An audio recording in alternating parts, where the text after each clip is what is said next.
Hello बच्चों, let's see this question. The increasing order of the first ionization enthalpies of the elements boron, phosphorus, sulfur and fluorine lowest first is. देखिए lowest को हमको first में रखना है और increasing order में हमें आयोनाइजेशन एंथैल्पी की वैल्यूज को लगाना है और अरेंज करना है, ठीक है। और हमारे पास इसके जो है बच्चों चार प्रोबेबल अरेंजमेंट जो है वो ऑप्शंस के तौर पे दिए हुए हैं। चलिए इस क्वेश्चन को सॉल्व करते हैं। सबसे पहले तो ये देखते हैं कि इस क्वेश्चन को सॉल्व करने के लिए हमें कौन से की कॉन्सेप्ट की जानकारी होनी चाहिए। देखो ये जो सवाल हमारे सामने दिया हुआ है बच्चों, ये बेसिकली आयोनाइजेशन एंथैल्पी का सवाल है। आयोनाइजेशन एंथैल्पी कहते किसको है? देखो ionisation enthalpy is the energy required to remove an electron from the outermost shell of an isolated gaseous atom. Isolated gaseous atom के outermost shell से जो इलेक्ट्रॉन निकालने में जितनी एनर्जी देनी पड़ती है उसी को हम कहते हैं आयोनाइजेशन एंथैल्पी। अब आयोनाइजेशन एंथैल्पी जो है वो नंबर ऑफ फैक्टर्स पे डिपेंड करता है। अगर आप आईई की बात करें तो ये डिपेंड करता है, डायरेक्टली प्रोपोर्शनल होता है जेड इफेक्टिव के, यानी कि जितना ज्यादा इफेक्टिव न्यूक्लियर चार्ज होगा उतना ज्यादा इलेक्ट्रॉन्स जो होंगे वो एटम की न्यूक्लियस की तरफ पुल्ड होंगे, इसीलिए उनको निकालने में ज्यादा एनर्जी देनी पड़ेगी, आयोनाइजेशन एंथैल्पी इसलिए ज्यादा होगी। दूसरी चीज आयोनाइजेशन एंथैल्पी जो होती है वो इनवर्सली प्रोपोर्शनल होती है बच्चों साइज के। साइज जैसे जैसे जैसे जैसे बड़ा होता है एटम का वैसे वैसे वो जो इलेक्ट्रॉन्स होते हैं आउटर मोस्ट इलेक्ट्रॉन्स वो लूजली हेल्ड होते हैं और इसीलिए उनको वहां पर से निकाल पाना थोड़ा आसान होता है हमारे लिए।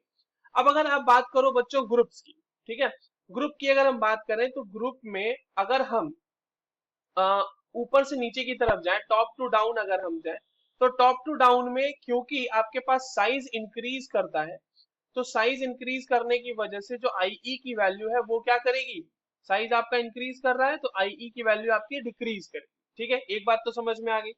दूसरी बात है पीरियड की अगर हम बात करें तो पीरियड में जब आप लेफ्ट टू राइट जाते हैं, लेफ्ट टू राइट जाते हैं तो आप ऑब्जर्व करते हैं कि उधर जेड इफेक्टिव की वैल्यू बढ़ रही है और अभी जैसा कि मैंने आपको बताया जेड इफेक्टिव के डायरेक्टली प्रोपोर्शनल होता है, इसीलिए आईई की वैल्यू भी बच्चों इंक्रीज करती है। यानी पीरियड में from left to right IE की वैल्यू इंक्रीज करेगी और ग्रुप में टॉप टू डाउन आईई की वैल्यू डिक्रीज करेगी। हमारे पास जितने एलिमेंट्स दिए हुए हैं उनको हम लोग एक बार फटाफट लिख लेते हैं कि हमारे पास वो कौन से उसमें ग्रुप के अरेंजमेंट में कैसे आएंगे। देखिए अगर आप बोरोन की बात कर रहे हैं तो बोरोन आएगा, उसके बाद कार्बन आएगा, उसके बाद नाइट्रोजन आएगा, उसके बाद ऑक्सीजन आएगा और उसके बाद आपके पास आएगा फ्लोरीन। ठीक है, तो ये हो गया हमारे पास बोरोन से लेके फ्लोरीन तक का अरेंजमेंट। नाउ कमिंग टू कि फास्फोरस वगैरह कहाँ पे लाई करेंगे, तो देखिए फास्फोरस आपका यहाँ नाइट्रोजन के नीचे लाई करेगा, सल्फर आपका ऑक्सीजन के नीचे लाई करेगा। ठीक है, अब एक बात समझना बच्चों कि बोरोन के बारे में देखना है हमें, फ्लोरीन फास्फोरस के बारे में देखना है, सल्फर के बारे में देखना है। अगर आप फास्फोरस के आउटर मोस्ट शेल के कन्फिग्रेशन को देख लें थोड़ा सा, तो फास्फोरस का आउटर मोस्ट शेल का कन्फिग्रेशन क्या होता है, या पूरा ही कन्फिग्रेशन लिख लेते हैं। चलिए फास्फोरस होता है 15, तो ये हो जाएगा नियॉन 3s2 3p3। ठीक है, नियॉन 3s2 3p3। वहीं पर अगर आप सल्फर की बात करेंगे तो ये हो जाएगा नियॉन 3s2 3p4। राइट, ये हो गई हमारी बात सल्फर और फास्फोरस के लिए। अब एक चीज समझना है यहाँ पे बच्चों कि जो आपका फास्फोरस है उसके पास हाफ फील्ड कन्फिग्रेशन है जबकि सल्फर के पास हाफ फील्ड कन्फिग्रेशन जैसा कुछ नहीं है। तो आयोनाइजेशन एनर्जी की वैल्यू इस चीज पे भी डिपेंड करती है कि आपके पास कितना स्टेबल इलेक्ट्रॉनिक कन्फिग्रेशन है, उस पर बात करते हैं। यहाँ पर देखो सबसे ज्यादा अगर आप देखो मूव कर रहे हो बोरोन से फ्लोरीन की तरफ तो फ्लोरीन का जो होगा सबसे ज्यादा होगा आयनाइजेशन पोटेंशियल, मतलब आयनाइजेशन एंथैल्पी की वैल्यू। उसके बाद फ्लोरीन से कम होगा ऑक्सीजन का, नाइट्रोजन का, कार्बन का और बोरोन का। ठीक है, और नाइट्रोजन से कम है फास्फोरस का और ऑक्सीजन से कम होगा सल्फर का। तो ऑब्वियस ही बात है ना, फ्लोरीन से तो कम होगा ही होगा। और दूसरी बात, fluorine is the most electronegative element, उससे इलेक्ट्रॉन निकाल पाना मुश्किल ही नहीं नामुमकिन टाइप का है। तो उसके लिए तो आयनाइजेशन एंथैल्पी सबसे ज्यादा ही होगी। तो यहाँ पर जो सबसे ज्यादा आयनाइजेशन एंथैल्पी अपने को देखने को मिलेगी बच्चों वो मिलेगी फ्लोरीन के लिए। उसके बाद दूसरे आएंगे, वो कौन आएंगे देखते हैं।